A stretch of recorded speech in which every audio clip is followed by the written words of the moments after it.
నమస్తే doctors live కార్యక్రమానికి స్వాగతం. ఈరోజు మనతో ఉన్నారు robotic urologist, kidney transplant surgeon, micro surgical andrologist, 11 world records holder doctor Kammela Sridhar గారు లైవ్లో సిద్ధంగా ఉన్నారు. నమస్తే డాక్టర్ గారు. నమస్కారం అండి.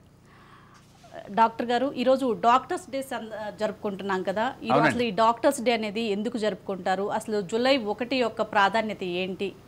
దాని గురించి చెప్పండి. మంచి ప్రశ్నమ్మ. అందరూ డాక్టర్స్ డే అంటే హ్యాపీ డాక్టర్స్ డే అంటుంటారు. దాని యొక్క వెనుక నేపథ్యం ఏంటి, అసలు ఎందుకు ఈరోజు మొదలైంది, ఈ రోజున ఎవరు అభినందించాలి? అది చూస్తే ఒక వ్యక్తిని కాదండి, మొత్తం మెడికల్ ప్రొఫెషన్ అందరినీ, వైద్య రంగంలో ఉన్నటువంటి సేవ చేసే అందరు డాక్టర్లకి శుభాకాంక్షలు తెలిసేటువంటి విషయం. ఇది సమాజం డాక్టర్స్కి ఇచ్చేటువంటి అభినందన, అంతేగాని డాక్టర్స్ చేసుకునేటువంటి ఫంక్షన్ కాదు. ఎందుకంటే డాక్టర్స్ త్యాగనిరతో, సేవా తత్పరతతో, నిరాడంబరతతో ప్రజలకు చేరువ కావాలని చెప్పి అహర్నిశలు కష్టపడుతూనే ఉంటారు. కరుణ, దయ, జాలి ఇవన్నీ కూడా వైద్య రంగంలో ఉంటేనే రాణిస్తారండి. ఎందుకంటే ఎవరి పనులు వాళ్ళు చేసుకుంటూ పోతే డాక్టర్ కావాలి సక్సెస్ కాలేరు.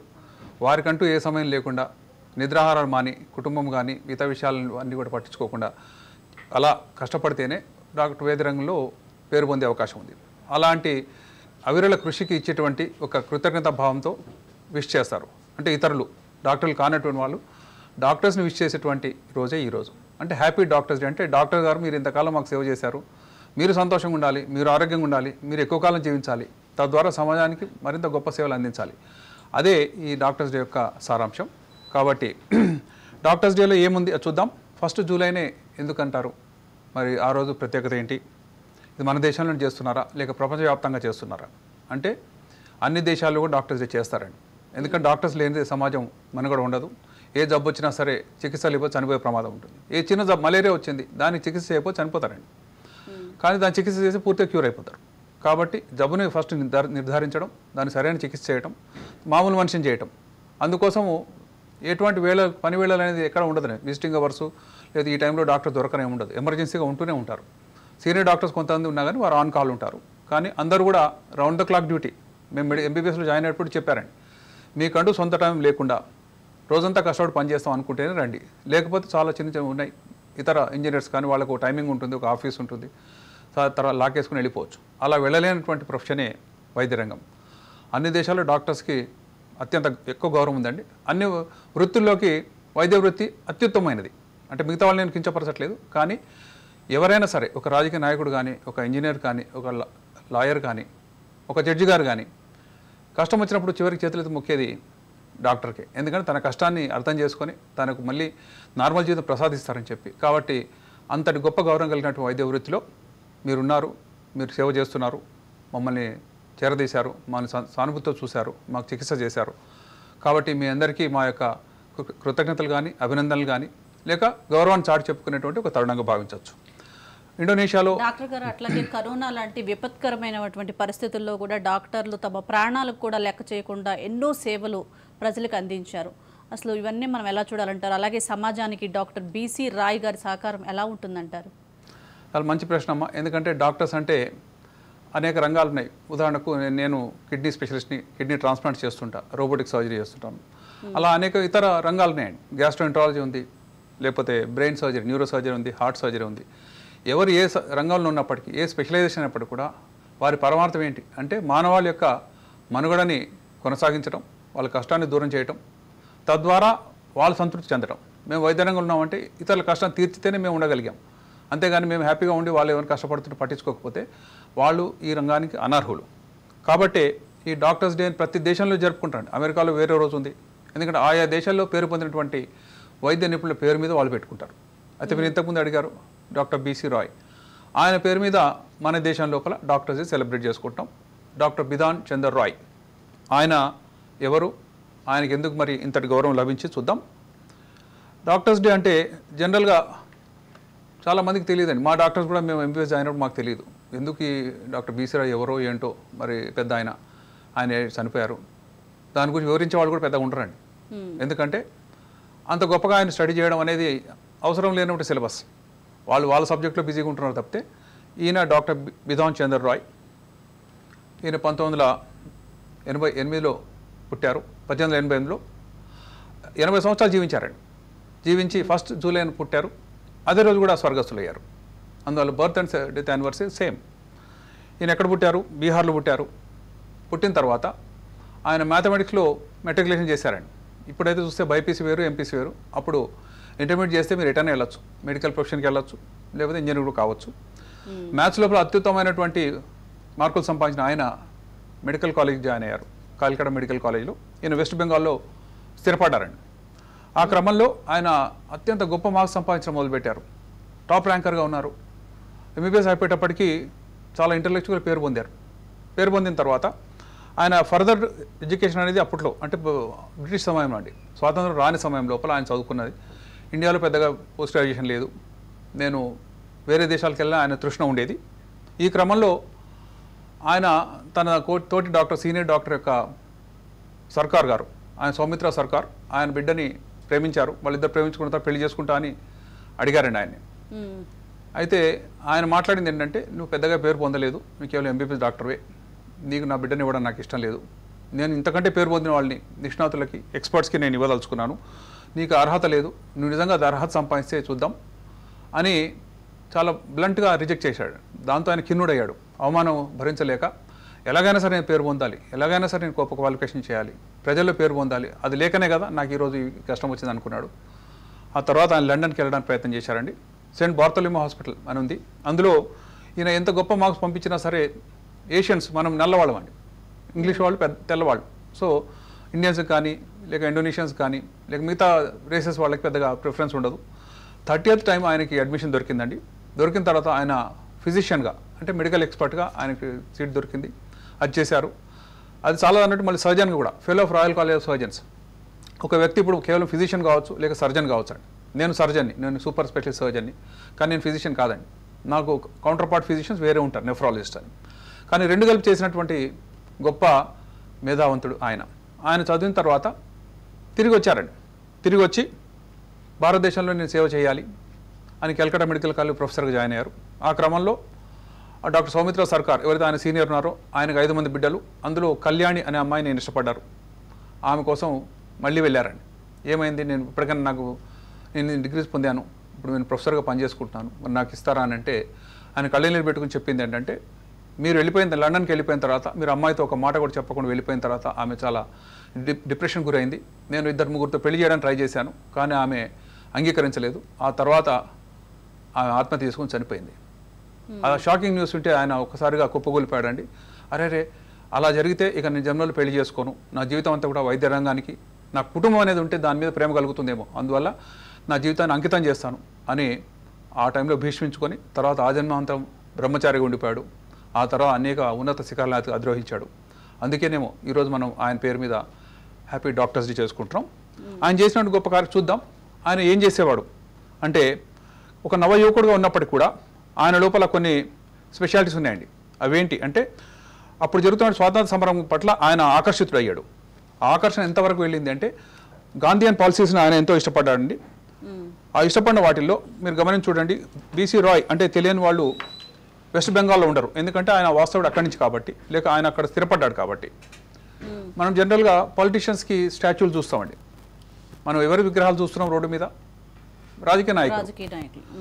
మహాత్మా గాంధీ చూస్తున్నాం, జవహర్లాల్ నెహ్రూ చూస్తున్నాం, కానీ ఇక్కడ నేను చూపిస్తుంది బిధాన్ చంద్ర రాయ్. ఈయన స్టాచ్యూస్ ఉంటాయండి. ఆయన చేసినటువంటి అనేక పదవుల్లో ఆయన చూపించినటువంటి చొరవ ఏంటి అంటే, ఆయన నిరాడంబర జీవి, అత్యంత గొప్ప స్వాతంత్ర సమర యోధుడు అండి. ఒక డాక్టర్ గురించి మాట్లాడుతున్నాను, కానీ నేను ఇతర విషయాలు చెప్తున్నాను. డాక్టర్గా ఎంత గొప్పగా ఉండేవాడు అనే దానికి నిదర్శనాలు చాలా ఉన్నాయి. కానీ ఒక స్వాతంత్ర సమర యోధుడుగా గాంధీ ఇచ్చిన ప్రతి పిలుపుకి ఆయన స్పందించి ఆయన పాల్గొని, అప్పట్లో 1925లో ఆయన కేవలం 40 సంవత్సరాలు ఉండాడండి. ఆ సమయం లోపల ఒక్కసారిగా ఆయన ఎంత గొప్ప డాక్టర్ ప్రొఫెషన్లో ఉండి భారత ఉపఖండంలోనే బెస్ట్ ఫిజిషియన్ అనే పేరు పొందాడు. ఆయన కోసం చైనా నుంచి బ్రిటిషర్స్ వచ్చేవాళ్ళండి. ఏ బ్రిటిష్ వాళ్ళైతే మనం పాలించారో ఆ వైస్రాయల్ కానీ ఆర్మీ జనరల్స్ కానీ వాళ్ళు ఈయన దగ్గర ట్రీట్మెంట్కి వచ్చేవాళ్ళు. ఎందుకంటే ఈయన ఇంగ్లాండ్లో చదువుకున్నారు, అక్కడికంటే గొప్ప గొప్ప ఎక్స్పీరియన్స్ సంపాదించున్నారు. మనం లండన్ పోయే అవసరం లేదు, ఇతనితో ట్రీట్ చేయించుకుందాం అని చెప్పేవారు. అంతటి గొప్ప నాలెడ్జ్ ఉన్నప్పుడు ఆయన అడిగేవాడంట, నా మీద ఇంత గౌరవం ఉంటే మాకు స్వాతంత్రం ఎందుకు ఇవ్వకూడదని. అంటే మేమందరం ఇక్కడ పనిచేస్తున్నటువంటి బ్రిటిష్ థ్రోన్కి మేము పనిచేస్తున్న సేవకులం మాత్రమే, వాళ్ళ ఆజ్ఞలు పాటించాలి తప్పితే మేము కొంతగా సాఫ్ట్గా ఉండగలం.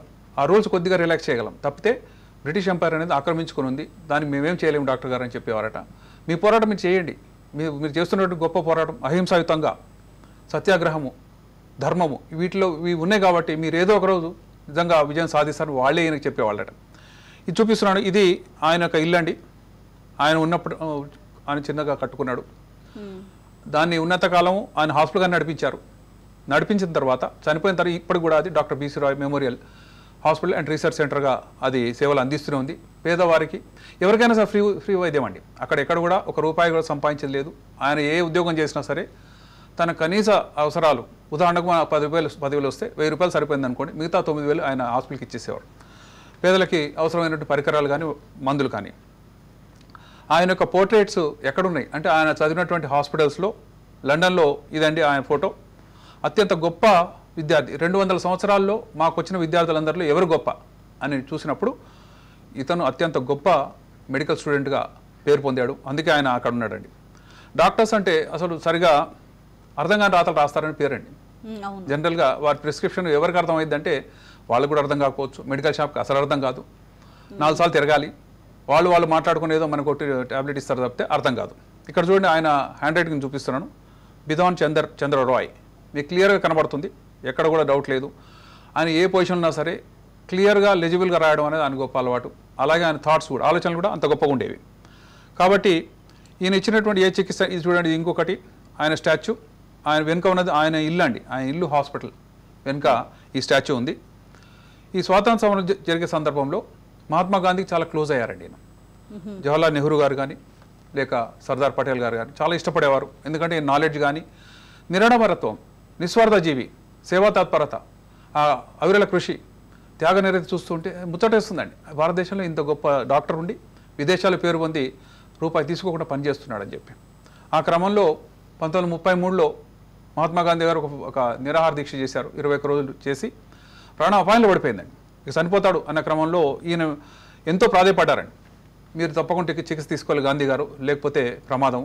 అంటే నేను స్వదేశీ మూవ్మెంట్లో ఉన్నాను, భారతదేశంలో తయారైన మందులు మాత్రమే తీసుకుంటా, విదేశాల్లో ఉన్నటువంటి ఆ ఇంజెక్షన్స్ కానీ నాకు అక్కర్లేదు, అసలు నాకు ఎందుకు ఇవ్వాలి, మీరు మొత్తం 40 కోట్ల భారతీయులకు ఇవ్వగలరా అని అడిగాడు. నేను అందరికి ఇవ్వలేకపోవచ్చు, కానీ 40 కోట్ల మందికి సేవ చేస్తూ వాళ్ళని దాస్య శృంఖలాల నుంచి విముక్తి చేయడానికి ప్రయత్నం చేస్తున్నాం, మీకు ఇస్తే ఆ 40 కోట్లకి ఇచ్చినట్టే లెక్క, నా చేతనందుకు ఇస్తా అని ప్రామిస్ చేస్తే అప్పుడు గాంధీ గారు ఒప్పుకొని ఆ చికిత్స తీసుకున్నారు, మళ్ళీ కోలుకున్నారు. ఆ క్రమంలో ఈయనలో ఉన్నటువంటి ఆ ఇమ్మెన్స్ మెస్మరైజింగ్ కెపాసిటీ అండి. ఒక మనిషిని చూస్తే మనకు నచ్చుతారండి, ఆయన మాట వినబుద్ధి అవుతుంది. ఆయన యొక్క పిన్ డ్రాప్ సైలెన్స్ వింటే ఆ మనిషి యొక్క వాక్ చాతుర్యం కానీ, భావం యొక్క పటిమ కానీ తెలుస్తుంది. ఆయన ఇచ్చినటువంటి ఉపన్యాసాల్లో మహాత్మా గాంధీ గారి పక్కన నిలబడి ఉపన్యాసం ఇస్తుంటే ఆయనే స్పెల్ బౌండ్గా ఉండేవాడట. ఆయన చెప్తున్నది, భారతీయులారా మీరు పోరాడండి, పోరాడితే మీకు పోయేదేం లేదు, బానిస సంఖ్యలు తప్ప పోరాడితే మీకు పోయేదేం లేదు, నిరుపేద బతుకులు తప్ప పోరాడితే మీకు పోయేదేం లేదు, అన్నిటి మీద ఉన్న చెత్త పనులు తప్ప మీకు పోయేదేమి లేదు, అంధకారమందురమైన బిడ్డల భవిష్యత్తు తప్ప, ప్రాణం పోయినా పర్లేదు పోరాడదాం, భావి తరానికన్నా స్వేచ్ఛనిద్దాం అని ఆయన మాట్లాడుతుంటే కళ్ళల్లో నీళ్ళు వచ్చేవంట. ఆ తర్వాత ఆయన్ని ఒక పెద్ద లీడర్, మార్క్సిస్ట్ లీడర్ మీద అతన్ని ఒక ఎమ్మెల్యేగా నిలబెట్టారండి. ఆయనకు 40 సంవత్సరాలు, ఆ పెద్ద ఆయనకు 76 సంవత్సరాలు. ఎంత గొప్ప వ్యక్తి అంటే ఆయన ఓడించడం ఇంపాసిబుల్, ఆయన బతుకని రోజులు అనుకున్న దాంట్లో ఆయన మీద గెలిచాడండి. అరే ఇంత నవయువకుడు ఎలా గెలిచాడు, అంత గొప్ప వ్యక్తి ఎలా గెలవగలిగాడు అని ఆలోచించారండి. ఆ తర్వాత అంచెలంచెలుగా ఆయన ఎదగడం మొదలుపెట్టాడు. అంటే కేవలం డాక్టర్గానే కాదు, ఇతనిలో ఒక రాజకీయ నాయకుడి యొక్క లక్షణాలు ఉన్నాయి, ఆ పోరాట పటిమ ఉంది, ఇతన్ని ప్రజలు ఇష్టపడుతున్నారు. ఆయన వ్యక్తిత్వం అనేది అంత గొప్పదని తెలుసుకున్న తర్వాత ఆయనకు అనేక పదవులు వచ్చినాయి. ఆయన మేయర్ ఆఫ్ కలకట్టాగా ఉన్నారండి. మనందరికీ తెలుసు సుభాష్ చంద్రబోస్, ఆయన కూడా మేయర్గా పనిచేశారు. ఆయన తర్వాత ఈయన పనిచేశారండి. ఈయనలో అదృష్టం ఏంటంటే ఒక పదవే కాదు, ఆయన మెడికల్ నాలెడ్జ్ ఉండడం వల్ల ఆయన ఎన్వైర్మెంటల్ సైన్స్ కానీ, హైజీన్ గురించి కానీ, పబ్లిక్లో ఉండవలసిన అవేర్నెస్ని కానీ దాన్ని డెవలప్ చేశారు. అందుకే సిటీస్ ఈయన ఎక్కడున్నా సరే చాలా నీట్గా ఉండేవట. వెస్ట్ బెంగాల్ అనేది చాలా బిజీ స్టేట్ అండి. అందులో ట్రాఫిక్ జామ్లు చాలా ఎక్కువ ఉంటాయి. ఎవరైనా ఎల్లుండి ఉంటే తెలుసు. మనం ఎయిర్పోర్ట్కి వెళ్ళాలంటే 2 గంటల ముందు బయలుదేరుతాం, కనీసం 1 గంట ముందు చేరుకుంటామని. కానీ వెస్ట్ బెంగాల్ కానీ కలకత్తా ఎక్కడెక్కాలన్నా సరే 4 గంటల ముందు బయలుదేరాలి. కనీసం 3 గంటల్లో ఎయిర్పోర్ట్ చేరుకుంటే సంతోషం, 4 గంటల ముందు వెళ్ళినా ఫ్లైట్ మిస్ అయ్యే అవకాశం ఉండొచ్చు.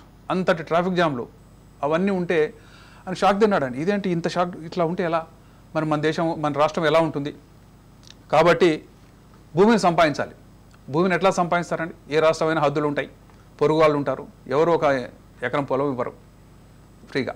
కాబట్టి ఆయన ఏం చేశాడు, మనమే ఒక నగరం సృష్టిద్దాం. ఎలా సృష్టిద్దాం? దాని పక్కన కలకట్టా పక్కన ఉన్నటువంటి సాల్ట్ లేక్ సిటీ అని ఒకటి ఉండేదండి. అంటే అక్కడ బురదలాగా ఉంటుంది, చిన్న సైజు సరస్సు ఉంటుంది, అందులో చేపలు పట్టుకుంటుంటారు తప్పితే అక్కడ పెద్దగా ఏమీ కట్టడాలు లేవు. సో ఈ మొత్తం చెరువు నింపేద్దాం, దీన్ని ఒక భూమిగా తయారు చేద్దాం, ఆ తర్వాత దీన్ని సిటీగా చేద్దాం అనేది సాల్ట్ లేక్ సిటీ అనే దాన్ని కొత్తగా ఆయన తయారు చేశాడండి. తయారు చేసిన తర్వాత ఒక అద్భుతమైనటువంటి సిటీ తయారైంది. మనకు తెలిసి ఇప్పుడు హైదరాబాద్ ఉంది, సికింద్రాబాద్ ఉంది, సైబరాబాద్ వచ్చింది. అది వస్తుందని మనం ఊహించలేదు, కానీ వచ్చేసింది. అది బాగా గొప్పగా పేరు పొందింది. అలాగే ఈయన కట్టినటువంటి ఆ నగరానికి సాల్ట్ లేక్ సిటీ అంటే గాంధీ గారు పిలిచి, నీ పేరు పెట్టుకోయ్యా, అసలు ఊహించని చోట నువ్వు ఒక సిటీ కట్టావు, అందుకని దాన్ని ఇప్పుడు బిధాన్ నగర్ అంటాడు. బిధాన్ చంద్రరాయ్ పేరు మీద బిధాన్ నగర్ అనేది చాలా గొప్పగా పాష్ సిటీగా వచ్చింది. ఆ తర్వాత ఆయన చాలా సంతోషపడ్డాడు. అంటే ఒక సిటీని మనం తయారు చేయొచ్చు అనమాట. అడవులు కానీ అడవుల్లోకి వెళ్ళిపోయి ఒక సిటీ తయారు చేయడం. అలా ఆయన 5 సిటీలు తయారు చేసినటువంటి ఏకైక ముఖ్యమంత్రి. ఎలా చేయగలిగాడు అంటే 1948లో స్వాతంత్రం వచ్చిన తర్వాత ఆయన్ని మొట్టమొదటి ముఖ్యమంత్రిగా ఉండమని చెప్పి జవహర్లాల్ నెహ్రూ గారు కోరారండి. మీరు ఆల్రెడీ గెలుచున్నారు, ప్రజలందరూ ఎన్ని ఇష్టపడతారు. సంవత్సరాలు సీఎంగా పనిచేశారు డాక్టర్ గారు బీసీ రాయ్? ఆయన 14 సంవత్సరాలు పనిచేశారండి. ఆయన 48లో ఆయన సీఎంగా ఉండమని అడిగితే ఫస్ట్ తృణీకరించారండి.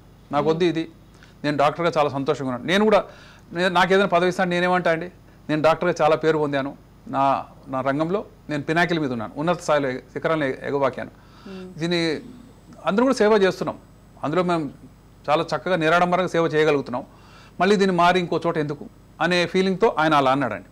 కానీ వాళ్ళు చెప్పింది ఏంటంటే, మీలో ఉన్నటువంటి రాజకీయ లక్షణాలు ఏవైతే ఉన్నాయో తప్పకుండా ఈ రాష్ట్రానికి ఉపయోగపడతాయి, మీరు పబ్లిక్ హెల్త్ కేర్ మీద మీరు పెద్దగా దృష్టి పెట్టండి. ఎందుకంటే ఎక్కడైనా మీరు ఇందాక అన్నారు కరోనా కానీ మలేరియా ఎపిసోడ్స్ వస్తాయండి, ఒకసారి ఎపిడమిక్ వచ్చేస్తుంది, ఒక్కొక్కసారి హెపటైటిస్ వస్తుంది, ఒకసారి చూస్తే పోలియో వచ్చేస్తుంది. ఇవన్నీ చూస్తుంటే ఒక డాక్టర్ కనుక సిటీని ప్లాన్ చేస్తే అలాంటివి రాకుండా కాపాడవచ్చు. అంటే గాంధీ గారు పదే చెప్తే చివరికి కాదనలేక ముఖ్యమంత్రిగా ఆయన అంగీకరించారు. 48లో మొదలవుతే 62వ సంవత్సరం వరకు, అంటే 14 సంవత్సరాల వరకు ఆయన ముఖ్యమంత్రిగా ఉన్నారు. ఆయన పదవిలో ఉండగానే చనిపోయారండి. పదవిలో ఉన్నా సరే ప్రతిరోజు ఆయన నైట్ ఎప్పుడో 7:30కో 8కో 9కో వచ్చినప్పుడు కొంతమంది పేషెంట్స్ని కూర్చోబెట్టమంటాడండి. ఎవరు వచ్చినా సరే వాళ్ళు వద్దనకుండా అక్కడ కూర్చోబెట్టాడు. వాళ్ళని చూసినాక ఎంత లేట్ అయినా సరే వాళ్ళు చూసి తర్వాతనే నేను పడుకుంటాను. అదే ఆయన అలవాటు. As a chief minister also he has done. It's the greatest thing. ఎందుకంటే ఎవరైనా డాక్టర్ కనుక పొలిటికల్గా వెళ్ళగానే ఇక నేను ఎక్కడికో వెళ్ళిపోయా అని చెప్పి డాక్టర్ని కాకుండా పేషెంట్లు పట్టించుకోకుండా అది చాలా చిన్నదేమో అనుకుంటూ దాని పట్ల చిన్న చూపు చూసి కాకుండా నా మూలాలు ఇవి, నా ప్రజలతో నేను ఉన్నటువంటి అదే ఎక్కువ సంతృప్తి ఇస్తుంది. ఒక రాజకీయ నాయకుడి కంటే, ముఖ్యమంత్రిగా కంటే కూడా ఒక డాక్టర్ పేషెంట్ రిలేషన్లో ఉన్న గొప్పతనం, ఆ మాధుర్యము నాకు తెలుసు. అదే నాకు గొప్ప సంతోషం ఇచ్చిందని చివరి రోజున కూడా ఆయన చెప్పిన వ్యక్తి. ఆయన కేవలం డాక్టర్గానే కాదండి, ఆయన ఒక జర్నలిస్ట్గా, ఒక సంపాదకుడుగా 4 పత్రికలు నడిపారండి. లిబర్టీ అని ఒకటి, బంగాబాసి అని ఒకటి, ఆత్మసాక్షి అని ఒకటి. ఇవన్నిటికీ ఎట్లా టైం దొరుకుతుంది అంటే ఆయన మెరుపు వేగంతో ఆలోచించగలుగుతున్నాడు. ఒక గంట సేపట్లో రేపటి పేపర్ రాసేస్తాడు ఆయన, కింద వాళ్ళు ఫాలో అయిపోవాలి. ముఖ్యమంత్రిగా ఒక 6 గంటలు పని చేసుకుంటాడు, లేక 8 గంటలు పని చేసుకుంటాడు. కిందకు వచ్చి మళ్ళీ పేషెంట్ చూడడం ఒక 3 గంటలు చూస్తాడు. ఎందుకంటే ఆయన కుటుంబం లేదు. ఆయన ప్రేమించినటువంటి ఆ అమ్మాయి ఆత్మహత్య చేసుకుంది. ఆ తర్వాత కట్టిన నెక్స్ట్ నగరానికి కళ్యాణి అని పేరు పెట్టాడు. ఆయన 5 సిటీలు కట్టారు. అందులో ఫస్ట్ది ఆయన పేరు ఉంటే అది కూడా గాంధీ గారు ఎంత చెప్పినా సరే ఈయన వినలేదండి. నా పేరు ఎందుకండి, ప్రజలు బాగుంటే చాలని. లేదు, మీ పేరు ఉండాల్సిందే. దాని పేరు బిధాన్ నగర్. ఆ తర్వాత కళ్యాణి రెండోది కట్టాడు. ఆ రెండోది ఆయన ప్రియురాలు, దివంగత ప్రియురాలు అనుకోండి, ఆమె పేరు మీద కట్టి కళ్యాణి కూడా చాలా ఫేమస్ సిటీగా అయింది. ఆ తర్వాత దుర్గాపూర్ అని చెప్పి, అశోక్ నగర్ అని, హాబ్రా అని. 5 సిటీస్ ఎవరైనా బెంగాల్స్ ఇక్కడ ఉంటే కళ్ళ నీళ్ళు వస్తాయండి. ఈ సిటీస్ లేవు, అసలు లేనివి ఒక ముఖ్యమంత్రి కట్టగలిగాడు. అంత నిరాడమన కట్టాడంటే ఆయన రూపాయి జీతం తీసుకోలేదు, ఒక బ్యాంక్ బ్యాలెన్స్ లేదు, సొంత ఇంట్లో హాస్పిటల్గా ఉంటున్నాడు. ఎక్కడ ఇంత సెక్యూరిటీ లేదు. ఇప్పుడున్న సెక్యూరిటీ చూస్తే పరదాలు కట్టేసి చెట్టు కొట్టేసి అసలు 100 మంది వస్తే కానీ కనపడ్డతను అసలు ముఖ్యమంత్రి ఎక్కడో కనపడిన పరిస్థితులు ఉన్నవి, పరిస్థితులు మనం చూసాం. నేను అందరిని అనట్లేదు, కానీ కొంతమంది అంతటి ఆర్భాటంగా కానీ ఆడంబరంగా కానీ వాళ్ళు ఉండడం చూస్తే ముఖ్యమంత్రి ఇలాగ ఉండాలేమో అనుకుంటాం. కానీ ఆయన చూస్తే నా చుట్టూ ఎక్కువ మంది ఉండకూడదు, నా ఇంట్లో కూడా పెద్ద సెక్యూరిటీ వద్దు, నేనేమి ఎవరిని మోసం చేయట్లేదు, నేను సేవ చేస్తున్నా, నాకు అంత సెక్యూరిటీ వద్దు, నాకు డబ్బులు వద్దు, నిస్వార్థత, నేను చనిపోయిన రోజు నా దగ్గర 1 రూపాయి ఉండకూడదు అని భీష్మించుకొని ఖర్చు పెట్టినటువంటి మహామనీష్ అండి అతను. అలాంటి గొప్ప వ్యక్తి గురించి మనం ఈరోజు మాట్లాడుతున్నాం. డాక్టర్ గారు అట్లాగే ఆయనకి భారతరత్న కూడా ప్రదానం చేశారంటున్నారు. ఆయన ఒక డాక్టర్గా, ఒక జర్నలిస్ట్గా, అలాగే ఒక పొలిటీషియన్గా, ఒక సీఎంగా ఎన్నో కొత్త నగరాలను కూడా నిర్మించారంటున్నారు వెస్ట్ బెంగాల్లో. అసలు ఆయనకి ఎప్పుడు వచ్చిందంటారు భారతరత్న? మంచి ప్రశ్న అడిగారమ్మా. ఆయన 1888లో పుట్టారు. అయితే ఆ క్రమంలో ఆల్మోస్ట్ 8 years జీవించారండి ఆయన. ఆయనకు భారతరత్న ఎప్పుడు వచ్చింది అంటే 79వ సంవత్సరంలో. ఆయన బ్రతికుండగా వచ్చిందండి. చాలామందికి భారతరత్న చనిపోయినాక వచ్చింది. డాక్టర్ బిఆర్ అంబేద్కర్ గొప్ప మేధావి, ప్రపంచ మేధావుల్లో 5 మందిలో ఒకరండి. అలాంటి ఆయనకు కూడా తర్వాత వచ్చింది. పోస్ట్ మస్గా 3 దశాబ్దాల తర్వాత, 4 దశాల తర్వాత వచ్చింది. కానీ ఈయన బ్రతికుండగా భారతరత్న వచ్చిందండి. అది గ్రేటెస్ట్ రికార్డ్. ఎందుకంటే ఆయన బ్రతికుండగా ఇంకా కొన్ని ఎవరైనా భారతరత్న ఎప్పుడు ఇస్తారంటే ఆయన కెరీర్ అయిపోయింది, ఇక ఏమీ చేయలేడు, లేక చనిపోయాడు అన్నప్పుడు ఫైనల్ అచీవ్మెంట్కి ఇస్తారు. కానీ బ్రతికుండగానే ఇంకా ఎంతకాలం బ్రతుకు తెలియకుండానే ఆయన చేస్తున్న సేవలు ఇంత గొప్పగా ఉన్నాయి. 5 నగరాలను సృష్టించి వెస్ట్ బెంగాల్ అనేది చాలా కష్టమైన సిటీ అండి, కష్టమైనటువంటి రాష్ట్రం అది. దాన్ని ఒక ప్రాస్పరస్ సిటీగా 14 సంవత్సరాలు ముఖ్యమంత్రి ఉన్నాడు కాబట్టి చేయగలిగాడు. ఆయన కాన్సెప్ట్స్ కానీ, ఆయన ఫ్యూచర్ ప్లానింగ్ కానీ, విజన్ కానీ అంత గొప్పగా ఉండే కాబట్టి ఆయనకు భారతరత్న అనేది ఇవ్వడం జరిగిందండి. భారతరత్న ఇచ్చేటప్పుడు ఆయన చెప్పారు, ఈ అవార్డు మీ వ్యక్తిత్వం కంటే చిన్నది, ఇంతకు మించినటువంటి అవార్డు మీకు రావాలి. ఇంటర్నేషనల్ అవార్డ్స్ కూడా ఆయనకు వచ్చినాయి. అయితే భారతరత్న మనం గొప్పగా చెప్పుకోవాల్సినటువంటి ఒక అవార్డు. డాక్టర్గా ఒక భారతరత్న రావడం అనేది నిజంగా dream come true for anybody. అలాంటిది ఆయనకు వచ్చింది. ఆ తర్వాత డాక్టర్ బీసీ రాయ్ అవార్డు అని ఒకటి స్టార్ట్ చేశారండి. అదేంటి అంటే డాక్టర్లలో నిష్ణాతులైన వాళ్ళకి ఆ అవార్డు ఇస్తారు. డాక్టర్ బిధాన్ చంద్ర రాయ్. ఇది ఎవరికి ఇస్తారు అంటే సమాజ సేవలో ఉండి, ఒక మెడికల్ ఇన్స్టిట్యూషన్లో ఉండి వేలాది మంది కొత్త డాక్టర్ని మనం ట్రైన్ చేసి ముఖ్యంగా ఇన్స్టిట్యూషన్లో ఉన్న వాళ్ళకి ఇస్తున్నారండి. ఎందుకంటే వాళ్ళ ప్రైవేట్ ప్రాక్టీస్ వెళ్ళడం ఇవన్నీ కాకుండా టోటల్గా మెడికల్ ఎడ్యుకేషన్కి డివోట్ అయిన వాళ్లకు కొన్ని సంవత్సరాలు, కొన్ని దశాబ్దాలు చేసిన వాళ్లకు ఆ బీసీ రాయ్ కమిటీ ఒకటి ఉంది. అది కూడా ప్రెసిడెంట్ ఆఫ్ ఇండియా ద్వారా అవార్డు ఇస్తారు. ఎలాగైతే భారతరత్న కానీ పద్మశ్రీ ఇస్తారు, అలాగే దీనికి జూలై 1st నాడు ఇస్తారండి. డాక్టర్ బీసీ రాయ్ అవార్డు ఈయనకున్న గొప్ప విషయాలు చెప్తారు. ఇండియన్ మెడికల్ అసోసియేషన్ అందరికీ తెలుసండి, IMA అంటాం మేము, డాక్టర్స్ అసోసియేషన్. అది మేము ఎవ్రీ మంత్ ఒక లెక్చర్ ఇచ్చుకుంటాం ఒక జిల్లాలో ఎక్కడ వెళ్ళి, ఎందుకంటే మెడికల్ ఎడ్యుకేషన్ విస్తరించాలని చెప్పి. ఆ తర్వాత మెడికల్ కౌన్సిల్ ఆఫ్ ఇండియా, భారతదేశంలో వైద్య ప్రమాణాలకు ఒక ప్రామాణికం ఉండాలి అని మెడికల్ కౌన్సిల్ని 1939లో స్టార్ట్ చేసి 45 వరకు ఆయన ప్రెసిడెంట్గా ఉన్నారండి. ఇంకో ముఖ్యమైన విషయం, ఆయన ముఖ్యమంత్రిగా ఉన్నప్పుడు ఆయన president of cardiology society of India, ఆయన చదివినటువంటి ఆ సబ్జెక్ట్లో ఆయన్ని దేశంలోనే ప్రెసిడెంట్గా ఎన్నుకున్నారండి. 2 years ఆయన అలా చేశారండి. యాజ్ ఎ సీఎం ఆల్సో ఆయన president of cardiology society of India అది చేయగలిగారు.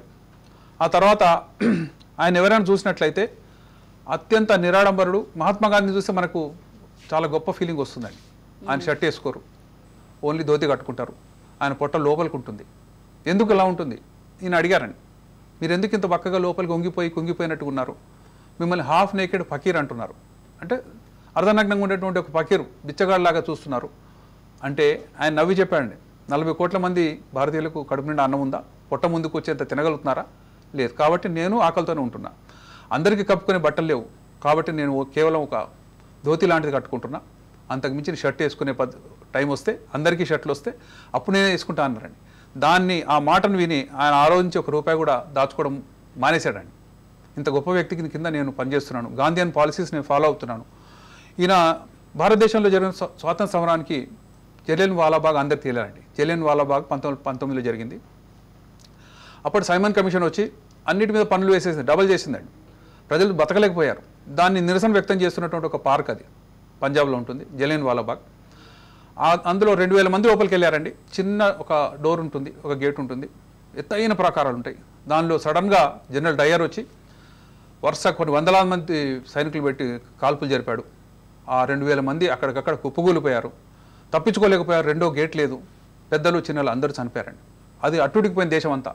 ఆ సమయంలో నిర్ణయించుకున్నాండి, నేను డాక్టర్గా ఎన్ని గొప్ప విషయాలు చేసినా, బ్రిటిషర్స్కి నేను సేవలు చేసినా సరే, నా భారతీయులకు ఈ విధంగా మారణహోమం కలిగించారే, తప్పకుండా నేను రాజకీయ సమరంలో దూకాల్సిందే. కదమ రంగంలో దూకిన కొదమ సింహంలాగా పోరాడాడు. ఆ తర్వాత ఆయనకు వచ్చిన పదవులు చాలా చిన్న, అంటే అసలు ఆయన వద్దన్నవే, నాకు వద్దు అంటుంటే ఆ పదవులు వచ్చినాయి. ఈ క్రమంలో చూసినట్లయితే స్వరాజ్ ఆయన ఏమన్నాడు, ప్రజలందరూ కూడా ఆరోగ్యంగా ఉండాలి. స్వాతంత్ర శ్రమం అనేది చాలా కష్టమైంది, ఎందుకంటే ఎదుటివాడి దగ్గర తుపాకులు ఉన్నాయి, మన దగ్గర ఏమీ లేదు, సహాయ నిరాకరణ ఉంది. మరి మనం ఎలా చేస్తాం? మన ఆరోగ్యంతో మన మెంటల్ విల్ పవర్తో అటువంటి ఆత్మవిశ్వాసంతో చేస్తాం. కాబట్టి ఆయన కులం మంచితనం, ఆయన మతం జనహితం, ఆయన తత్వం మానవత్వం. అదే వైద్య వృత్తి యొక్క పరమార్థం. గమనించి చూడండి, ఎక్కడ ఏ స్టాచ్యూ ఉన్నా సరే కింద రాసి ఉంటుంది, పోయేటప్పుడు ఒక రూపాయి కూడా తీసుకెళ్ళలేదు, సీఎంగా కూడా ఏం సంపాదించలేదు, ఉన్న ఒక ఇల్లు కూడా నా తర్వాత ఇది జరగాలని ముందే రాసి వెళ్ళిపోయిన వ్యక్తి. మరి ఆయన గురించి మనం మాట్లాడుకోవడం చంద్రునికో నూలు పోగు లాంటిది. డాక్టర్స్ డే నాకు పెద్దగా తెలియదండి, నేను డాక్టర్నే, కానీ నాకు చాలా కాలం వరకు తెలియదు. ఎప్పుడైతే డాక్టర్స్ డే గురించి మాట్లాడాల్సి వచ్చిందో ఒక 20 years బ్యాక్ అనుకుంటా, అప్పుడు నేను చదివితే ఈయన పేరు మీద ఒక రూపీ నోటు ఉందండి, 50 రూపాయల నోటు ఉంది. మనం చూసింటాం, ఇది ఎక్కువగా నార్త్ ఇండియాలో సర్క్యులేషన్లో ఉంటుంది. అవి చాలా ఎక్కువ సర్క్యులేషన్ ఉండేవి.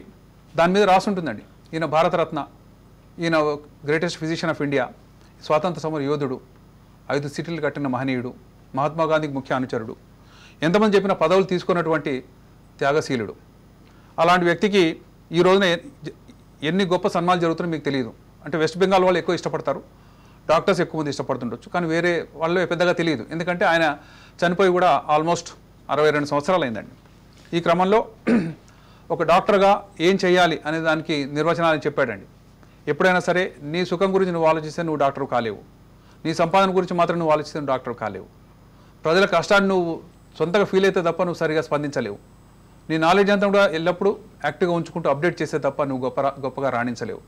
ఇవన్నీ కూడా ఆయన చెప్పినటువంటి అక్షర సత్యాలు. వాడిని పాటించిన వాడే డాక్టర్ అంటే ఏంటి అది చూద్దాం. ఆయన చెప్పిన డెఫినేషన్ అండి, డెడికేటెడ్, మనిషి డెడికేట్ అయి ఉంటేనే డాక్టర్. అబ్జర్వెంట్ అంటే కీన్గా అబ్జర్వ్ చేయాలి. మూడోది కంపాషనేట్ అంటే అతని యొక్క కష్టాన్ని మన కష్టంగా భావించి మనం హక్కున చేర్చుకోగలగాలి. థరో అంటే నీ నాలెడ్జ్ థరో ఉండాలి, నీ ఎగ్జామినేషన్ థరోగా ఉండాలి, నీ చికిత్స కూడా థరోగానే ఉండాలి.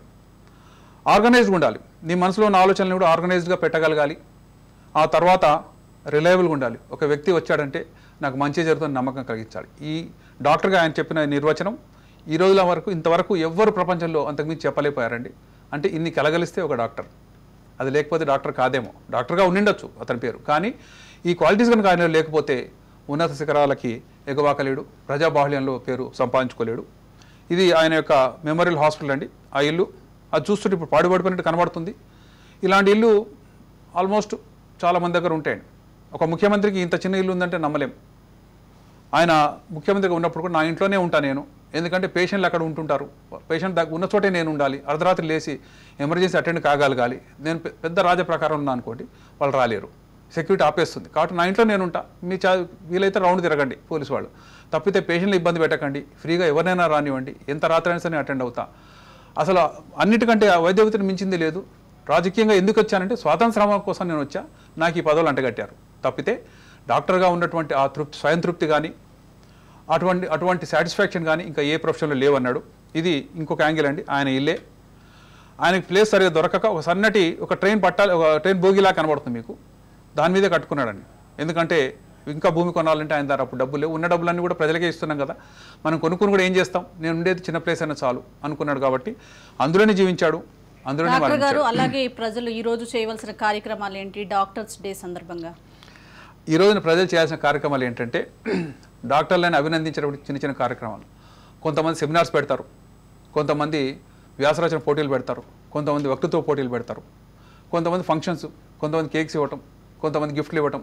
అంటే మేము ఆశపడ్డామని కాదండి, గిఫ్ట్ ఒక రూపాయిదైనా సరే మీరు మాకు మంచి చేశారు అని అడిగేటువంటి ఆ కాంప్లిమెంటే ఈరోజు డాక్టర్స్ ఆశిస్తుండొచ్చు, ఆశించకపోయినా పర్లేదు. కానీ చేయవలసింది ఏంటంటే ఎవరైతే డాక్టర్ ద్వారా లాభం పొందారో వాళ్ళందరూ మనసులో వాళ్ళ డాక్టర్ని తలుచుకొని మీరు బాగుండాలి, మీరు మాకు మంచి చేశారు, మీలాంటి వాళ్ళు ఉంటేనే మేము బాగుంటాం, సమాజానికి మీరు అవసరం ఉంది అని అనుకుంటే ఆ ఒక్క తలుపు చాలు. మాకు అంతకు మించినటువంటి సత్కారాలు సన్మానాలు అక్కర్లేదండి. Doctors day is a day of humiliation అంటే హ్యూమిలిటీ అంటారు. హ్యూమిలిటీ అంటే ఏంటి అంటే అత్యంత నిరాడంబరత, మోడెస్టీ. నేను గొప్పవాడిని అని నేను అనుకోకుండా సింపుల్ బ్రతుకులు బ్రతుకుతూ ఇతరుల జీవితం కోసం నా జీవితాన్ని అడ్డేస్తాను అనుకున్నవాడే కదా డాక్టర్. ఆ సారాంశాన్ని చెప్పిన వాడే బిధాన్ చంద్ర రాయ్. ఆయన యొక్క పేరు మీద ఇది జరుగుతుంది అని అంటే ప్రతి డాక్టర్ కానీ ప్రతి పౌరుడు తెలుసుకోవాలండి. అంటే ఆయన ఇంత గొప్పవాడు, అందరు డాక్టర్లు ఇంత గొప్పవాళ్ళు కాలేకపోవచ్చు, కానీ ఆయన అడుగుజాడలు నడుస్తున్నాం, ఆయన యొక్క ఆశయాల్ని మేము సిద్ధింపజేస్తున్నాం, ప్రజాబాహుళ్యంలో మేము పేరు పొందుతున్నాం, ప్రజలకు మంచి చేద్దాం అనుకుంటున్నాం. చేయలేని పక్షంలో ఎందుకు జరిగింది మళ్ళీ నెమరేసుకుంటున్నాం, మమ్మల్ని అప్డేట్ చేసుకుంటున్నాం. ఈ స్టాచ్యూ ఏదైతే ఉందో ఇది కలకట్టాలో ఉందండి. ఇంకో ముఖ్యమైన విషయం చెప్తాను. ఈయనకి స్వాతంత్ర సమయంలో కింగ్ జార్జ్ IV అంటే బ్రిటిష్ రాజు ఈయన గొప్ప పదవి ఇస్తానని అన్నాడండి. మీ గొప్ప పదవి ఇస్తాను, మీ స్వాతంత్ర సమరం నుంచి మీరు వెనుదిరగండి అని చెప్పాడు. దాన్ని తృణప్రాయంగా భావించి ఆయన అందరికీ చెప్పాడండి, నాకు బ్రిటిష్ రాజు నుంచే నాకు ఆహ్వానం వచ్చింది, కానీ నాకు అక్కర్లేదు, నేనే ₹1 తీసుకొని దాచుకునేవాడిని, మీ ఆ పదవులు మాకేమి ఇస్తాయి, నా దేశస్తులు ఎప్పుడైతే స్వాతంత్రం పొందుతారో వాళ్ళందరికీ ఆరోగ్యం అందుతుందో, ఎక్కడైతే పబ్లిక్ హెల్త్ ప్రాబ్లమ్స్ లేకుండా ఉంటుందో. కరోనా లాంటి మహమ్మారులు ఆయన ఊహించకపోయిండొచ్చు, కానీ కరోనా ఎందుకు వచ్చిందండి? ఎక్కడో చైనాలో ఉన్నటువంటి ఒక ఫిష్ మార్కెట్లో పరిశుభ్రత లేకపోవడం వల్ల కుళ్ళిపోయిన ఆ మాంసం వల్ల వచ్చింది, అందులోంచి ఒక వైరస్ పుట్టింది. అలాంటి గమనించాడు కాబట్టి ఈయన కట్టిన ప్రతి సిటీలో అద్భుతమైనటువంటి medical care facilities, health care facilities, అక్కడ ఉన్నటువంటి ఎపిడెమియాలజీ అంటారండి, అంటే ఎట్లాంటి జబ్బులు వస్తున్నాయి, ఎట్లా నివారించాలి, పరిశుభ్రత ఎలా పాటించాలి, ఇవన్నీ కూడా నేర్పి ఒక రోల్ మోడల్గా నిలబడ్డాడండి ఆయన. ఆయన చేసినటువంటి వీటన్నిటికీ ఫ్రీడమ్ ఫైటర్ అంటారు ఆయన్ని. ఫ్రీడమ్ ఫైటర్ కంటే కూడా ఒక గొప్ప డాక్టర్. ఇంగ్లాండ్లో కూడా ఇప్పుడు ఈయన స్టాచ్యూ ఉందండి ఆయన చదివిన చోట. వాళ్ళు చెప్తారండి, మన స్టూడెంట్ కలకట్టాలో ఉన్నాడు. ఎంతో చక్కగా వివరించారు డాక్టర్స్ డే గురించి, అలాగే డాక్టర్స్ డే యొక్క ప్రత్యేకతల గురించి ఎంతో చక్కగా వివరించారు. Thank you so much doctor. అంత గొప్ప వ్యక్తి బిధాన్ చంద్రరావు గారికి అశ్రునివ్వాలండి. ఆయన్ని తలుచుకుంటూ ప్రతి ఒక్కరు కూడా ఒకసారి తమ హృదయంలో అభినందించాలని నేను విజ్ఞప్తి చేస్తున్నాను. అలాగే డాక్టర్స్ అందరికీ మా రాజ్ న్యూస్ తరపున కూడా సెల్యూట్ చేస్తున్నాము. ఎందుకంటే డాక్టర్స్ లేదే అసలు ఎవరు ఉండరన్నమాట. ప్రతి ఒక్కరికి ఎన్నో విశిష్టమైన సేవలు అందిస్తున్నారు డాక్టర్స్. ఇది కీప్ వాచింగ్ రాజ్ న్యూస్.